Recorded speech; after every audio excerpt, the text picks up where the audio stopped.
sommes le 5 mai 1992, un soir de demi-finale de la Coupe de France de football. Le Sporting Club de Bastia doit affronter l'Olympique de Marseille. Le match est prévu à 20h30. À 20h20, TF1 prend l'antenne pour retransmettre la rencontre en direct. Et c'est précisément à ce moment-là qu'un drame effroyable se produit. La partie haute de la tribune nord s'effondre. Les spectateurs qui s'y trouvaient font une chute de 15 mètres. La catastrophe fera 19 morts et 2357 blessés. On revient sur ce jour avec Josefa Guidicelli. Bonjour, vous êtes présidente du collectif du 5 mai 1992. Votre sœur et vous avez perdu votre père ce jour-là. On va d'abord revenir sur les faits. Vous n'y étiez pas. Vous connaissez en revanche parfaitement les circonstances de ce drame.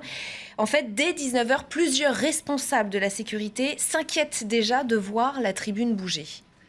Oui, ce match était censé être une énorme fête. Le Sporting Club de Bastia devait affronter le Grand Marseille en finale de Coupe de France. Et pour accueillir le plus grand nombre de personnes possible, il est décidé de raser la tribune nord du stade Armand Cesari et d'en construire une nouvelle afin d'augmenter la capacité. Et les travaux vont durer jusqu'au jour du match, durant l'après-midi même. Des volontaires, des jeunes du centre de formation, des jeunes du contingent continuent à visser des planches de bois. Et il était impensable à ce moment-là de ne pas jouer ce match malgré la construction de la tribune bancale. Et ça va tellement loin que vers 20h15, donc très peu de temps avant le match, les spectateurs de la tribune en question sont appelés à ne pas taper des pieds. Mais inconscients du danger, évidemment, ils continuent et on ne leur dit rien. Oui, à un moment donné, le speaker a demandé aux spectateurs d'arrêter de taper des pieds sur la tribune parce qu'on lui avait indiqué que des débris tombaient. C'est quand même aberrant de demander...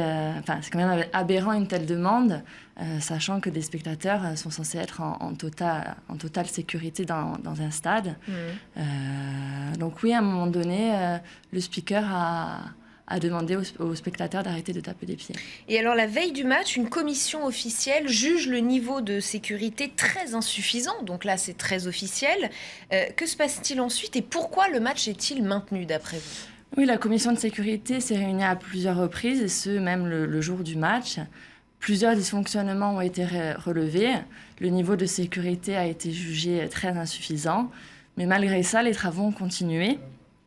Le préfet de Haute-Corse de l'époque, Monsieur Huran, et son chef de cabinet, Monsieur Ledin, se préoccupaient davantage de l'accueil des deux ministres qui devaient être présents, Monsieur Bernard Tapie et Émile Tsoukarelli, au détriment de la sécurité des spectateurs. C'est ce que j'allais vous dire, soyons clairs. Pour vous, on a fait passer l'argent et le prestige de cette rencontre avant la sécurité des spectateurs. On a pris trop de risques. Oui, incontestablement, le foot fric a contribué à la catastrophe de Fouriagne.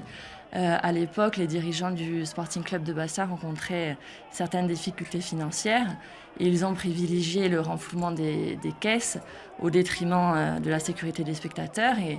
Et d'ailleurs, il y a une double billetterie qui avait été mise en place. Et alors, il y a quand même eu un procès, évidemment, qui s'est tenu sur plusieurs années, d'ailleurs. Il a été relativement long. Quelles vont être les condamnations lors de ce procès ? Alors, les peines prononcées ont été évidemment insuffisantes pour les familles de victimes et les victimes. Seul l'ingénieur chargé de la construction de la tribune, Jean-Marie Boimont, a été condamné à de la prison ferme, 24 mois de prison ferme. Sinon, que ce soit tous les autres protagonistes, que ce soit les membres de la commission de sécurité, les dirigeants du Sporting Club de Bastia, les responsables de la Fédération française de football, les responsables de la Ligue corse de football, le directeur de cabinet du préfet, ont soit été acquittés ou ont été condamnés à du sursis. Et quant au préfet, lui n'a même pas été ennuyé. À l'époque, les victimes ont parlé d'un procès indigne du pays des droits de l'homme. Oui, ces peines ont été une insulte aux victimes. Ce n'est pas normal qu'à l'époque, le collectif s'est longtemps battu pour une véritable justice soit faite. Un non-procès a eu lieu. Comment penser ces blessures quand justice n'est pas rendue ? Sur le plan national, des minutes de silence seront observées lors de différentes rencontres sportives. François Mitterrand fera le déplacement à Bastia et fera part de la solidarité de la France. Mais finalement, ça n'a pas été suivi d'effet, selon vous ? Non, au lendemain de la tragédie, c'est vrai que le président de la République de l'époque s'était rendu sur Bastia et parlait de drame national. Et disait que ce jour-là, on ne jouerait plus au football le 5 mai. Mais ces déclarations ne seront jamais suivies des faits. Cette promesse sera totalement oubliée. Et il aura fallu plus de 20 ans et l'acharnement du collectif pour qu'enfin, que ce soit le gouvernement et les instances du football, se penchent sur la catastrophe de Furiani. Justement, on va y venir à ces petites victoires que vous avez obtenues, mais vous dites que cette catastrophe a longtemps été considérée comme un drame corso-corse. Qu'est-ce que ça veut dire ? Oui, la catastrophe de Furiani est la plus grande catastrophe du sport français. Mais pour autant, elle a toujours été considérée jusqu'à aujourd'hui comme une tragédie corso-corse.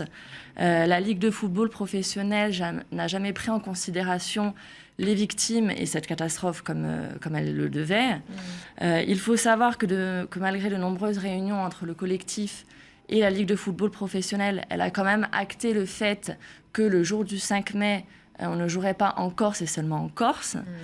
Il a été très difficile de faire adopter à l'LFP qu'un hommage national sera rendu sur tous les terrains le jour du 5 mai.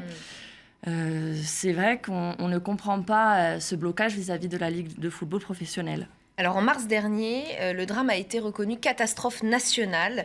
Quel est votre sentiment ? C'est quand même l'aboutissement d'un très long combat pour vous ? C'est l'aboutissement d'un très long combat. C'est une première étape qui est franchie. Le 10 mars dernier, il y a eu l'inauguration d'une plaque commémorative au sein du secrétariat d'État au sport en mémoire des victimes de la catastrophe de Furiani. À travers la position de cette plaque, c'est enfin une des demandes de François Mitterrand qui est respectée. C'est aussi la reconnaissance officielle du drame, c'est la reconnaissance d'un drame humain. C'est vrai qu'on a attendu près de 24 ans, c'est long. Mais ce qui est bien aujourd'hui, c'est que cette demande a été entendue. Et alors, votre prochain combat, c'est quoi ? C'est plus de matchs du tout le 5 mai, oui. Dans tous les sports ? C'est une de nos principales demandes, c'est qu'il n'y ait plus de matchs de football professionnel le jour du 5 mai, parce que pour les victimes et les familles des victimes, il est impensable de jouer au football ce jour-là.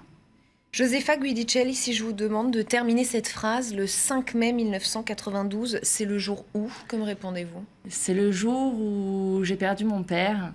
C'est le jour où le sport français a connu sa plus grande catastrophe. C'est le jour où le combat pour le devoir de mémoire et le droit des victimes a commencé. Merci beaucoup d'avoir été mon invité dans le jour où l'information continue sur LCI.